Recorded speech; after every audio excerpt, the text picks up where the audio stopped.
Hey folks, just a few things before I get into it. What you're about to listen to is Love is a Construct, Chapter 1. This story is a slow burn fantasy rom-com following a lich that has been sealed away for a long, long time. I'm posting a chapter every week online on Wattpad, and if you want to read ahead, we're already up to Chapter 3 over there. I'm also going to be posting an audiobook chapter every Friday here on YouTube. This one is more of a listen-y deal, so the visual side of things is going to be pretty muted. Feel free to throw this on and minimize the window while you do the no doubt very important things that make up your day. Thank you so much for listening, and we're going to get right to it. Chapter 1, The Tomb. It had been so long since I last heard the sound, it took me 15 seconds too long to even process it. A tinny, unholy wailing, somewhat muffled beneath the discarded robes, parchments, and sheepskins that hid the totem it came from. I cleared them off, as if they could somehow be producing a glitch in the totem's enchantments. The runes carved into the wood were untouched, flawless. The screeching continued. An impossible sound.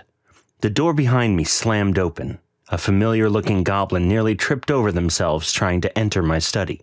"Boss! Boss!" it shouted in panic, in between hasty breaths. It had run here, likely all the way from the 6th floor. I knew what it had to say. After all, despite inspecting it all over for damages, the proximity alarm totem continued to sound. The dungeon has been breached. I reeled at the implications. It had been, how long? Truly, countless years. Eons. 1,000, 100,000? I had stopped trying to keep track when I realized that I would quickly run out of paper trying to tally the days. For the first 300 years, I had tried quite fervently to weaken that accursed barrier, to ascertain some weakness. "Boss, you're not going to believe this, but..." I rose to my full height, great waves of power roiling off of me, air quivering from the dense energy. The sight stopped the minion mid-sentence, and even from here I could feel their bones shaking. Fair enough. Goblins of this generation would never have seen the way my mana quakes when I'm nervous. I turned around, my skeletal visage making the appearance of facing the door of the study, towards my little messenger. I use this language as I had long transcended the need to use my physical body to sense the world. I hadn't any eyes anymore, after all. I read the world from the flows of power that intersected all things, and even walls did little to stifle my senses. I spoke, or at least, made my will known. Again, my lungs had withered away long before the dungeon was even sealed. I tugged on the strings of power, and sound coalesced around us. "Report." It must have been me just being on edge, but the sound was a touch more cacophonous and grating than I was aiming for. The minion began to speak, but it said nothing I didn't already know, so my thoughts remained inwards. It was a great impossibility for an intruder to be in the dungeon. The barrier was impassable. The great coalition of mages that constructed it must be long dead by now. Had it been destroyed? A hole opened? No single being could be capable of this. The power required to do so, it defied rational thought.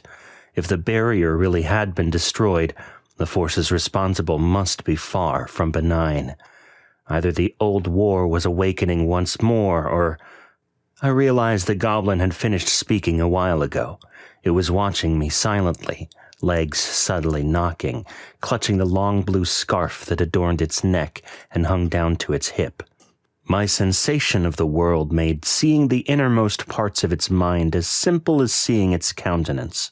Fear of me cut with fear of the intruder. A familiar admiration. A cold sweat. Tension.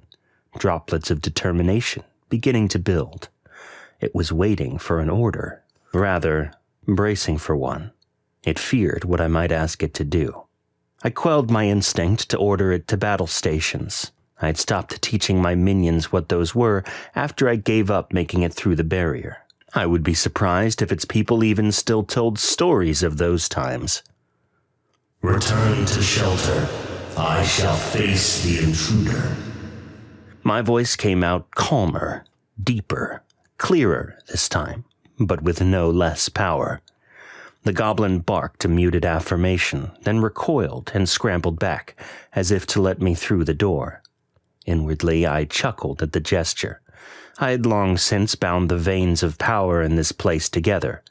Reaching out to grab one such ley line, I twisted it in my hand to establish a connection and whispered my command in the words of the Ancient Ones. In a moment, I was whipped through space to the first floor of the dungeon. The first floor was a gorgeous, lush cathedral, carved of a smooth black marble. Subtle patterns underneath the surface of the material gave the impression that the space was infinite, that if you passed through it you might simply fall forever.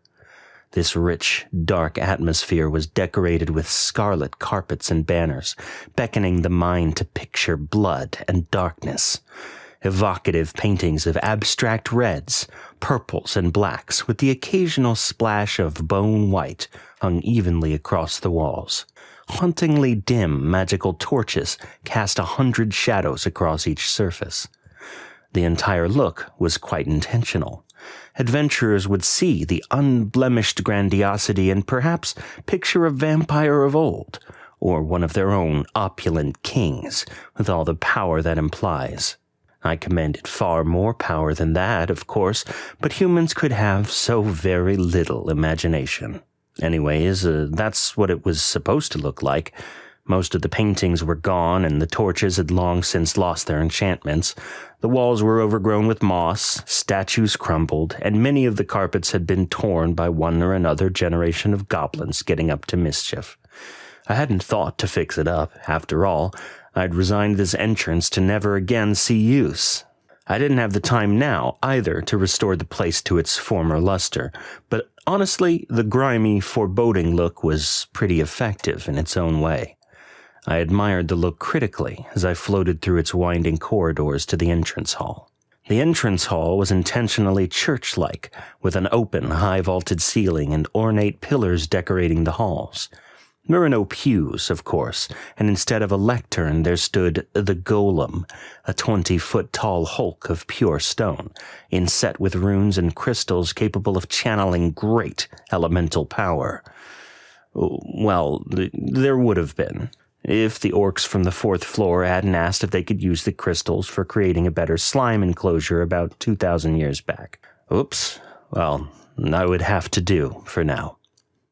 As I placed myself in front of the defunct colossus, I was reminded of the old days, before the ceiling, when adventurers descending the dungeon was a nigh weekly affair. I would see parties of so-called heroes trashing the halls, murdering anything that got in their way, bearing glittering swords and magical gear supplied by the Church of the Sun. They would die, and their bodies would vanish. The next week they'd return again, resurrected and with a bone to pick. No pun intended. And they complained about my mastery over death. I brought myself back to the here and now and turned my attention to the intruder. They were making an agonizingly slow pilgrimage through the overgrown corridor that led from the door to this hall. It was supposed to be full of traps, but I was certain they were mostly defunct by this point. I couldn't make out much about them. From the size and silhouette, I was guessing human, but they were so thoroughly armored I couldn't quite tell. Elves and half-elves often had a similar size and shape to humans, so I was prepared for any of the above. They didn't seem to be carrying any sort of sword, bow, or other obvious weapon, so I assumed they must be a monk, or perhaps a mage of some sort with a hidden focus. Perhaps they, like me, forewent the need via some supernatural sense, though that was highly unlikely. If the intruder were the one that opened the barrier, anything was possible. While they plodded along, I pushed my senses further down the hall to answer the real question. The entrance, which had lain dormant for countless ages, completely untouchable, was open. Not just open, it had the appearance of having been melted. I saw traces of the barrier, imperceptible shards of discarded magic. What had once been a massive box sealing my entire dungeon away, now apparently lay shattered like a piece of glass, punched through at a singular point. I tensed up, floating about a foot off the ground. Whatever creature now approached my sanctum, I was certain it could only mean harm. They had entered the far end of the hall. It took me a moment to even remember what I used to say, but when I began, a long-buried instinct took over. With all the force I could muster, I grabbed the veins of power and let loose a deep, murderous roar of a warning. Begone, insect! You now enter the Temple of Valtrax the Unbound. Your filthy feet tread now upon grounds hallowed in my name. If you wish to continue drawing breath, then flee. The intruder froze, then turned to look directly at me. With no lights, that must mean they had some sort of dark vision. Perhaps a cat person underneath all that armor? As long as they did not possess some anti-magic enchantment or resistance, the spell I now prepared would kill them for sure. And in fact, I could not detect any magic within them whatsoever. I raised my arms and expressed my will over the atmosphere of the hall. Mana flowed deeply from the well within me, and as I spoke the language of the ancients, it found the flecks of moisture in the air and imbued living curses into them. This spell was a signature of mine and a widely reviled pinnacle of destruction. Cloud Kill. Any particle that made contact with living flesh would impart a curse with such a violent opposition to life that it could stop the heart of a priest hiding within a hallowed sanctuary. I was confident that not even a god could survive inhaling a full breath of this poison. The high-vaulted ceiling disappeared behind the ominous green fog that I now controlled. I directed it to descend, covering the entire middle volume of the hall, cutting off the intruder's advance. If they wanted to go any farther, they would have to.